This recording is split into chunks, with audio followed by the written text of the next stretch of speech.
Y'all doing tonight? Fantastic. All right, you guys ready for this? All right, let's welcome the author, Robert Johansen. Thank you. Thank you for taking time out of your week to be here tonight.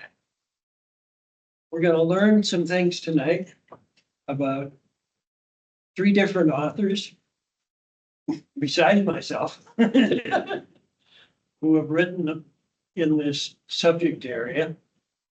And I'm going to apply them not as they intended, probably, but as I understand it.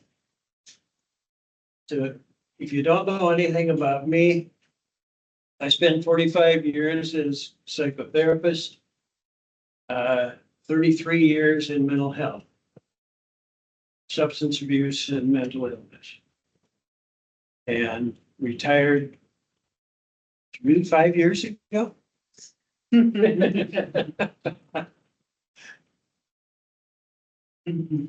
now I do this for fun. Mind and join us. So we're going to talk about family of origin stuff today.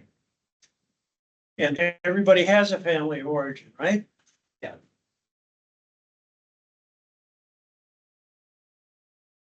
So the first lady we're going to talk about is Virginia Satir. Anybody heard of her? So Virginia Satir was a social worker who worked in family systems. That was her area of expertise. And she's the one that tells us about functional and dysfunctional families. The bad news is, she says only about 4 or 5% are functional families. That means 94 or 95% or 96%, yes, somewhere in there are considered dysfunctional by her definition. So that means in this room tonight, we might have one person that came from a functional family. And of course, dysfunction, like everything else, is a long, big spectrum, right? We have very dysfunctional families and we have very functional families, and most land someplace in between. Functional in some ways and dysfunctional in some other ways, right? And you can probably tell me some of the ways your family was or wasn't very functional. So some families are very nurturing, and some families are extremely troubled. Probably think of families with parents who have substance abuse issues. And I've dealt with a lot of them over the course of my career. You may think of families where one of them or both of the parents have mental illness. And that impacts the whole family as well, doesn't it? And you may have what looks like a normal family, but you don't really see what goes on behind the scenes. So my definition for a functional family would include a whole bunch of things. So we want a loving family, of course. But you can have loving families without any affection shown. So my father was very loving, but he was also very stoic. He didn't show his emotions. As a young adult, I figured out a number of my memories of him were because those were the few times he'd actually shown any emotion to me. And I treasured those because they were rare. So if you don't show the affection, often the child doesn't feel the love. Of course, communication is important in the family. And some families have shouting matches as a way they communicate. Others have the silent treatment. And those are both dysfunctional, right? Role modeling should be part of the family, where the children see what's expected from them as adults.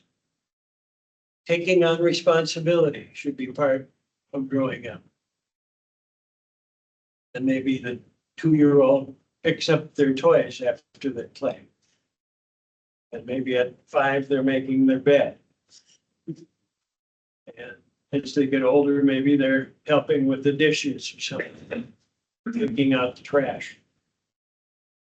And why is that important? Because they're learning that as part of the family, you have responsibilities. And if the kids don't learn that, they don't learn to take on responsibilities as an adult, too.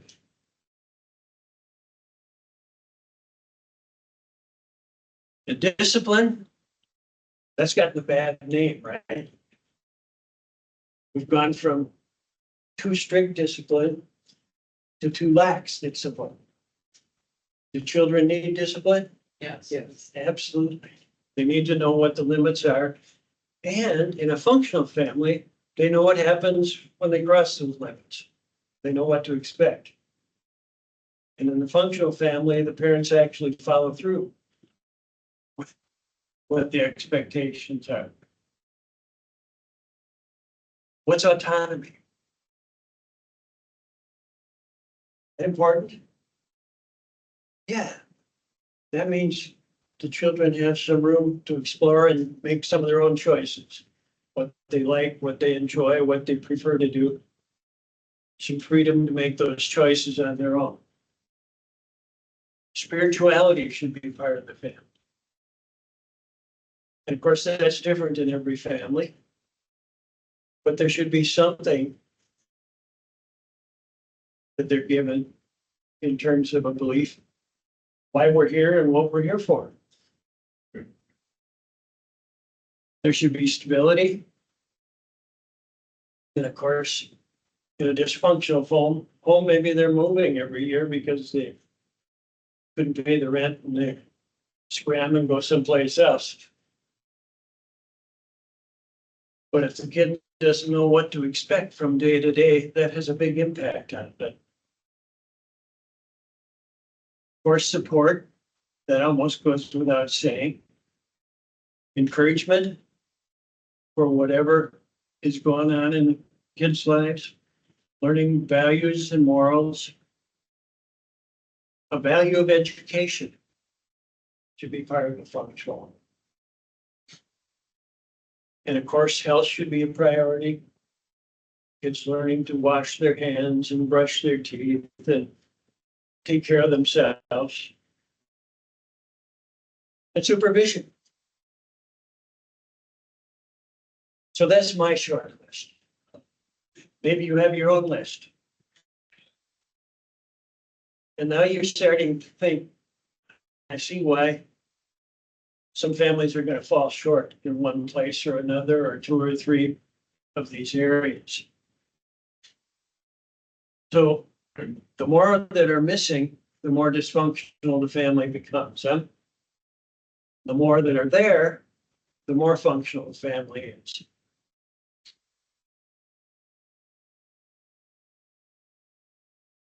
So who is your family? It isn't always so clear these days. We have biological family, genetic family, but it may or may not be the people that actually raise you. Sometimes grandparent is raising their grandchildren today. Sometimes an uncle or an aunt takes over because a parent isn't there. So it may or may not be the same. isn't always the same, of course.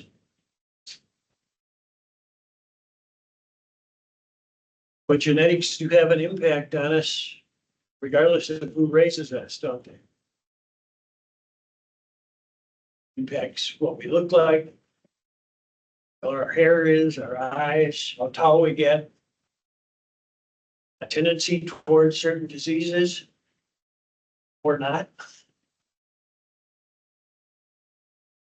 And then the people that raise us, whether or not they're the same people, that'll have an impact on us.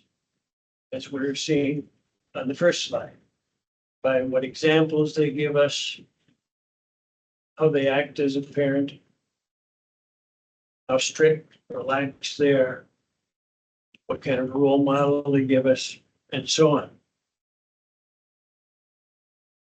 So historically, dysfunction has been passed from generation to generation. You may not know that, but we know from history that when we go back generations, often we see the same mistakes being replayed over and over. And often I've heard people say, I'm not going to make those same mistakes my parents made with me. And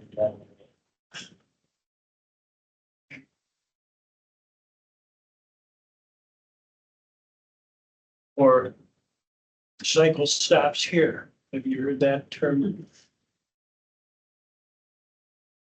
So we're going to look at that and see if we can stop some of the mistakes from recurring. So the first model of dysfunction comes to us from Claudia Black. Anybody familiar with Claudia Black? She writes primarily about children from alcoholic families. And while she's talking about the dysfunction in alcoholic families, I think it applies to most families that are dysfunctional. So she's got 3 unwritten rules. The first one is don't talk. Does that mean nobody talks in the family? No. It means they don't talk about the real stuff. In the alcoholic family, it means you don't talk about how drunk a parent was when they came in the previous night, or how frightened you were when they were driving erratically, or why something got broken the previous evening, and so on. But the same could be applied to any dysfunctional family, couldn't it? You don't talk about those issues that are the dysfunction in the family. That's a family secret. We don't talk about that. And especially we don't talk about it outside the home. So that's what she means by don't talk. Don't feel is similar. It means certain feelings aren't okay in the family. So is it okay to be happy in the family? Yeah, probably is. Might not be okay to be angry though. That might be a dangerous area.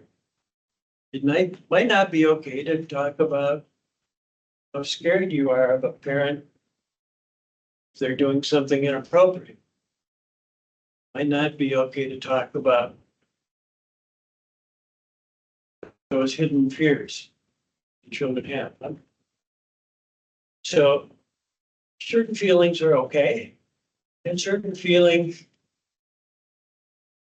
no, we can't go there. How do the kids learn these rules?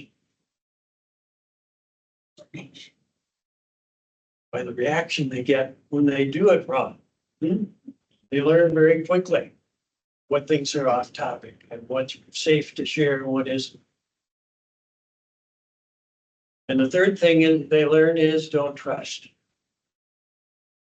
So in the alcoholic family, you know you can't trust the addicted parent, but you also can't trust the other parent because they're always enabling the addicted parent. Covering up for them, pretending it didn't happen, going along with the excuses and so on and so forth, so they can't be trusted either. So in the alcoholic family, children learn you can't trust either parent. Can't depend on them. They're going to stick up for each other and protect themselves. And you get the short end of the stick. Unfortunately, kids who learn these rules are often wanting to get out of the family very quickly. Because it's not really a safe place, is it?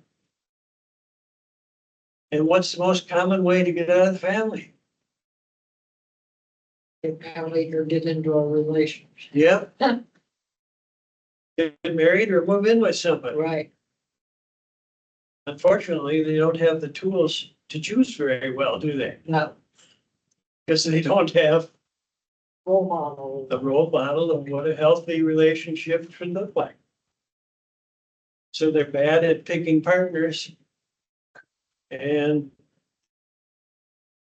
they're still doing these things. They're bad at relationships.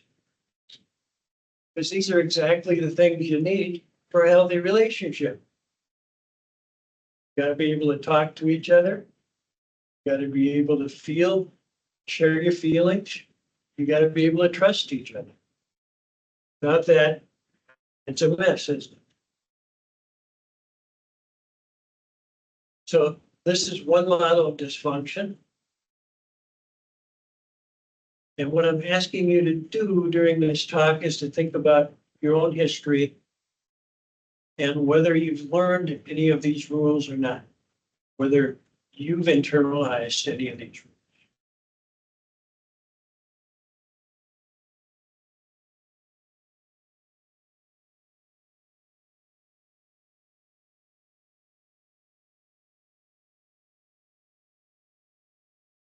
So this is more or less what we've just talked about. Don't talk doesn't mean there's no discussion. The real issues don't get addressed.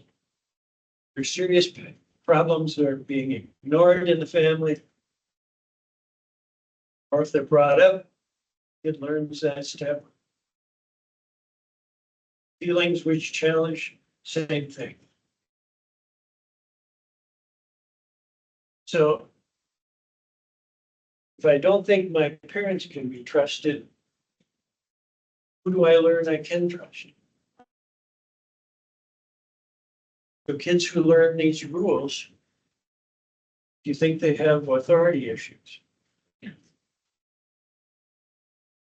Because the example of the authority was the parents, and they couldn't be trusted. So I learned I can't trust authority figures. So am I likely to have problems with my teacher at school? With the policeman down the street?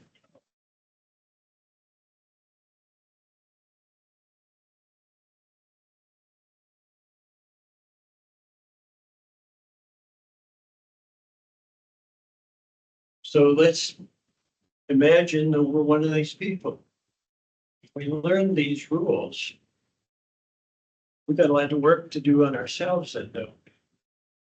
We've got to overcome that tendency not to talk about the real issues. We've got to overcome the tendency not to share our feelings. We've got to overcome that tendency not to trust other people. That's a lot to overcome, isn't it? So these kids have a lot of homework to do.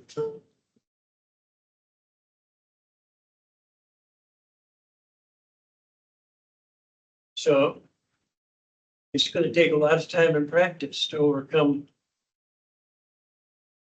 talking about the real issue, sharing our feelings, developing trust. But it's not like you can't do it. It's a slow process. You got to build on it step by step, working on sharing more, talking more. opening up more, trusting more. But that only works if you find somebody who's willing to work on it with you. And help you build those bridges where you didn't have them. But the first step is acknowledging that it's an issue. That this is something, a problem I have that I need to work on.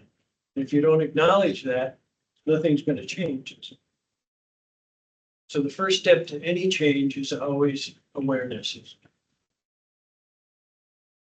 That's what we're doing tonight. We're bringing up your awareness.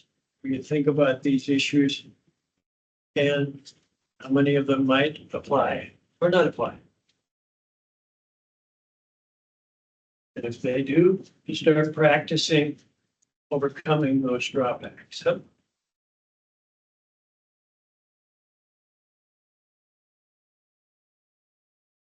Okay, third lady we're going to hear about is Sharon Wigshire Cruz. Anybody heard of her? List of those things, so I must have heard of it. She talks to us about roles that the family has. And again, it's in the addicted family. But once again, I'm going to apply it to all dysfunctional families. Because I see it playing out way more often than just in the alcoholic family. So we have in her model, we have the alcoholic parent or addicted parent. And then we have their partner, who she calls the primary enabler. Partner.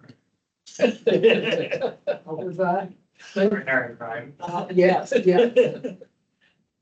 What the heck is a primary enabler? The person that stays on the problem, that would like to resolve them, for the other person. They're the one who covers for them. They make excuses for their spouse's behavior.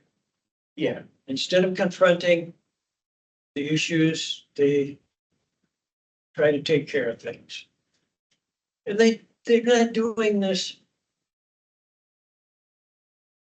out of an understanding that they're enabling.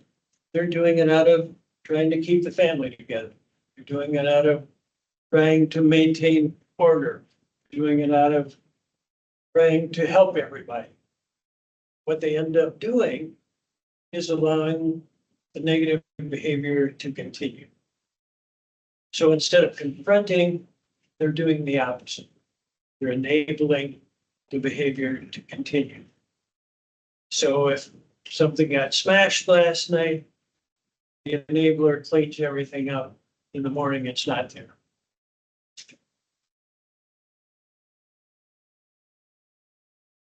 If the parent is too hungover to go into work, they call and say they were sick.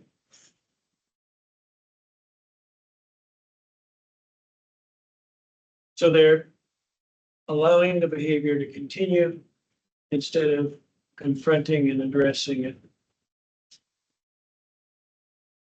And what's the opposite of the enabler?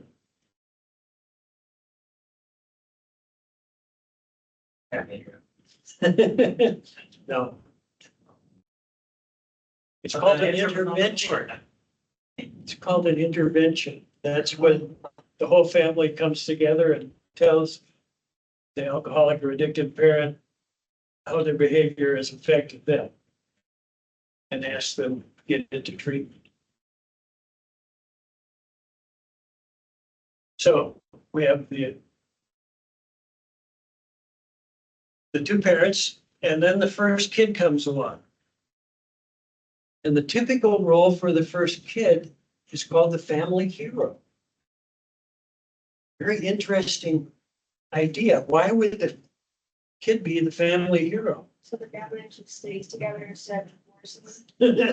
Now everybody's happy, there's a new baby for a minute. The family hero is the one that is sacrificing for everybody else. The family hero learns that there's a lot of blame going around in this family.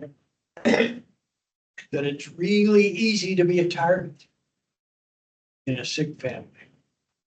And you can be blamed for anything that goes wrong, whether you were anywhere near what happened or not, doesn't matter. It's called scapegoating, right? So the first kid learns this lesson and they figure out, well, if I do everything right, I can't be the target. So the family hero takes care of their younger siblings. When the parent is inebriated or absent or whatever the case may be, they're the one that becomes the absentee parent, huh? Family hero goes to school every day like they're supposed to. They're glad to be out of there. Not only that, now they have a surrogate parent, probably treats them much better than the treatment they get at home. So they're happy to be at school and have somebody who might praise them for what they're doing instead of yelling at them or screaming at them or hitting them, whatever the case may be. So they're happy to be at school. And once they're old enough, they get into sports as well. How does that work? Well, now there's another surrogate parent there, the coach. Excited. And once again, they get out of the family for more time away from that craziness and into hopefully a healthier situation where they're playing sports of some kind. No? So they typically do well in school. They typically get into sports. And once they're old enough, they take on a part-time job too, right? And how does that work? It's another surrogate parent, their boss, huh? Who praise them for doing a good job. Doesn't scream at them. Maybe much nicer to them. And they get some money too. That's always good, right? So the family hero tries to do everything right. But what's the problem?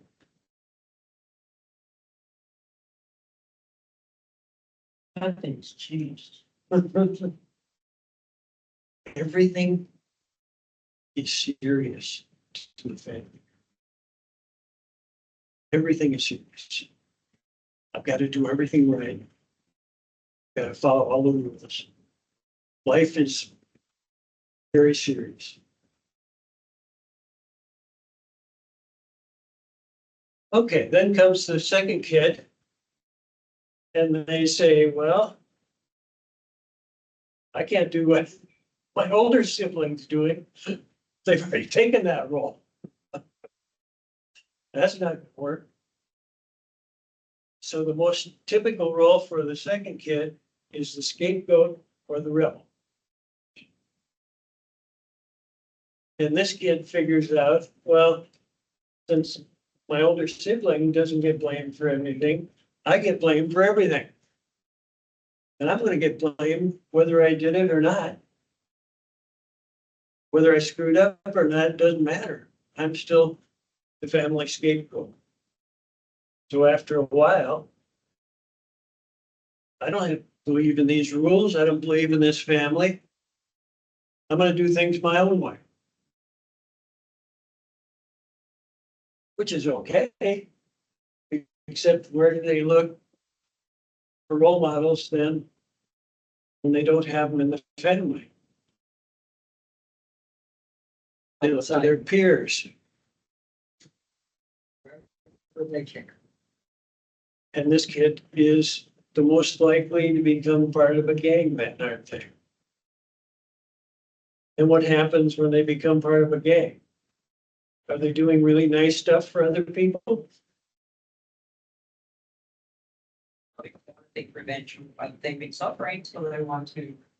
They got a lot of anger to act out, don't they? So it may start with tagging and petty crime. And the rebel is more likely to be involved in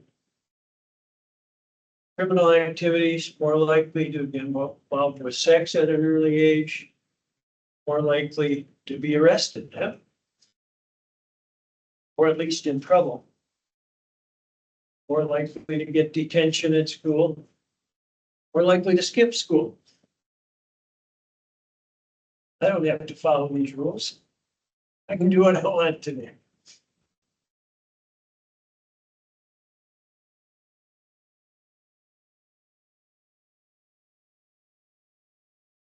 So the rebel, if they get through high school, which is questionable,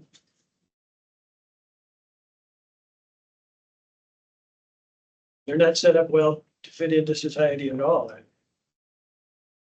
we're talking about authority issues. Rebel has authority issues up the yin yang, don't they? Anybody in authority is my enemy. I'm not going to follow your rules. I have my own rules. So they're in trouble a lot, aren't they? Much more likely to end up behind bars. Then the third kid comes along. This one she calls the lost or lonely child.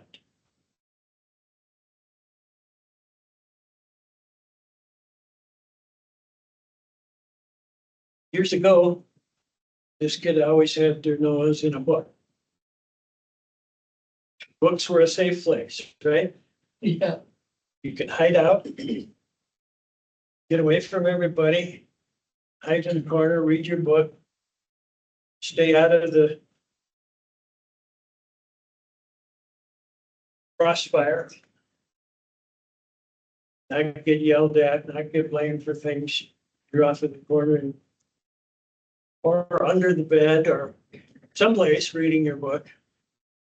Today it may be video games, huh? Or watching movies or streaming or whatever kids are doing today. Doesn't necessarily have to be a book anymore. But this kid learns to hide out, to not be a target by being invisible.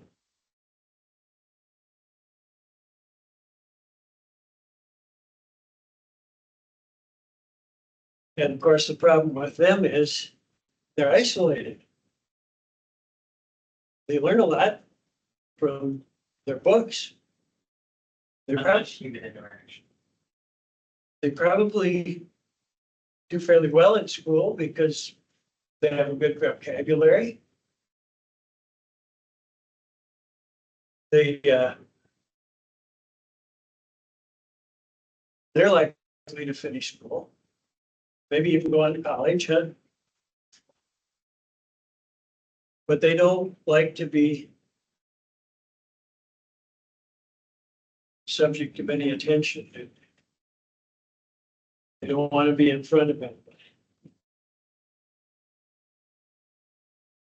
So they're more likely to end up working with things than with people. Because people are dangerous. Things are safer. So today that might be a computer programmer, huh? It should be animals. Animals are safer. A lost child is the favorite of the family pet. There's a special bond between them and the pet if there is one in the family. They get along well. Right.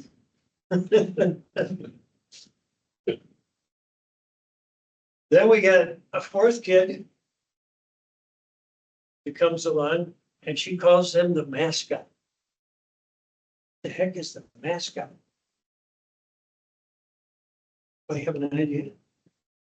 He represents the family. The mascot is the family clown. They learned to lighten the atmosphere by doing crazy stuff. So they know all the jokes. They know all the crazy behavior. They know the acting up to get everybody to laugh. Does the family need some laughter? Sure they do. So it's actually a positive function in the family. They take a break from all the seriousness and they laugh. What was that? First one, positive interaction. Yeah. And everybody focuses on the crazy stuff that kid does. And then they get to school and what do they do there? They're the class clown, aren't they? They're doing the same stuff in school. And the class loves them. And the teacher hates them.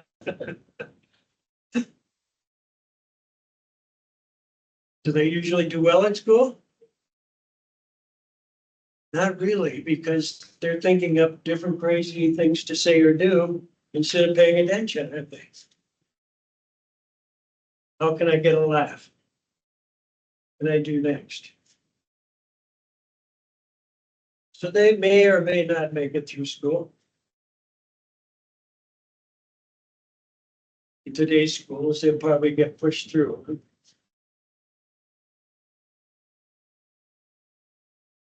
But they actually play a positive role in the family, in a sense, by lightening things up. And of course, in the dysfunctional family, things are too serious most of the time anyway.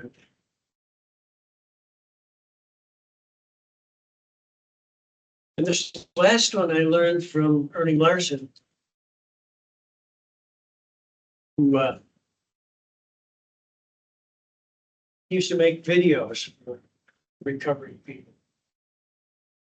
He had some wonderful, wonderful videos that I used to show to my clients.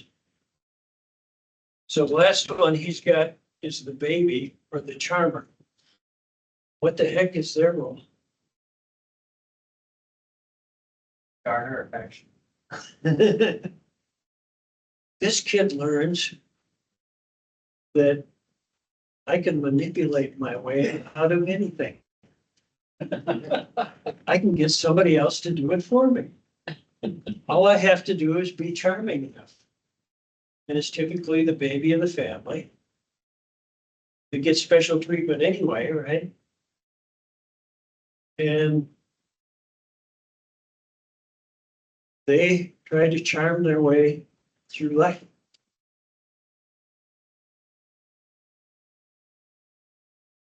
And if they're successful, maybe they become a movie star or a model or something like that, huh? But there are lots of them that aren't very successful, right? Because how well do you like it when somebody doesn't want to do their part? You don't like that, do we? So they get a lot of flack.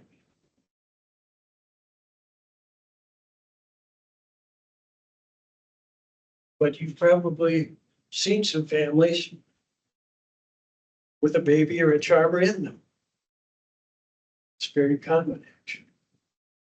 They learn, I can get somebody else to do it for me. Or I can get away with it. I can get away with it, yep. I just have to be charming enough.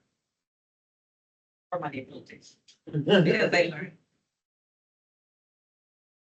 Yeah, maybe they're on the internet, getting people to send them money that way.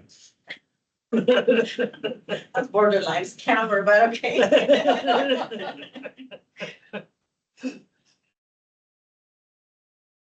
So these kids are all set up to be successful or unsuccessful based on the role they've taken in life. So I mentioned the problem with the family hero. Their problem is they're too serious about everything. They can't take anything lightly, huh? So some people see 2 and 3 as opposites. I see the mascot and the hero as opposites. Because the mascot takes nothing seriously. Everything's a joke. So they don't take enough seriously, and the hero takes everything seriously. And of course, what we want is a balance between the two. Family hero is set up to become a workaholic.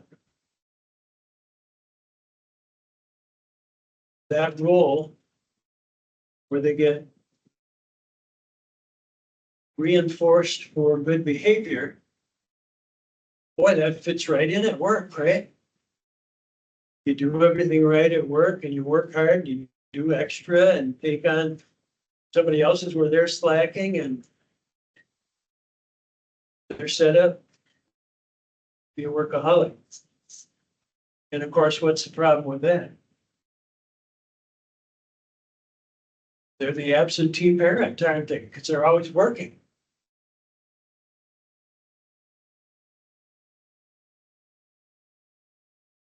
The scapegoat is set up to be in legal trouble.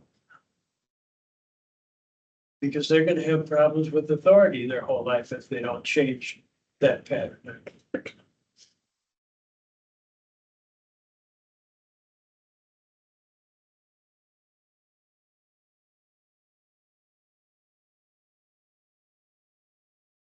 Lost or lonely child. What happens to them? Best case scenario or worse, because they could go either. They could. If they find the right partner. They may slowly work out of that. And be okay with people. Huh?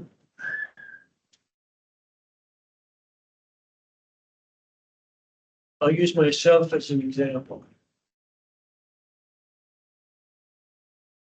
That's the one I identified. I was the 3rd child. And I did have my nose in the book. Either that or I was out with my fishing pole. Out in the woods. By the stream or the river, or wherever there was water. In my family, we hunted as well, so sometimes with a 22 rifle chasing a rabbit. But what's wrong with that picture? If I were still the lost child, could I be doing what I'm doing right now? Because they're scary people, right? So how did that change? You broke your own patterns. I broke the pattern. You also read a lot of good books. So you were the best case scenario was mentioned before. And it took a long time. In high school, the last thing on earth I wanted was to get in front of it. That was, And here you are. scariest thing I could have imagined. More fun. And now I have fun doing it. But it took a lot of work against that pattern. So what I'm encouraging you to do is look at your own pattern. If you picked up one of these, what do you need to do different? How do you overcome these patterns? Are there adults today that have never broken out of the pattern? Absolutely. They don't even know they have a pattern. Most likely. The majority of these kids don't even understand that they took a role as a kid in order to survive. That's what happens. They just want to survive. So they find a way to do that. And then they identify that with who they are. They think they're that role. So they continue working their butts off because that's what they learned worked. Or they continue rebelling because that's what they figured out worked for them. Or they continue hiding because that's what seemed to work for them. Or they continue making jokes. You've seen them at the workplace, right? They're the one who's always ready to take a break, who always has the latest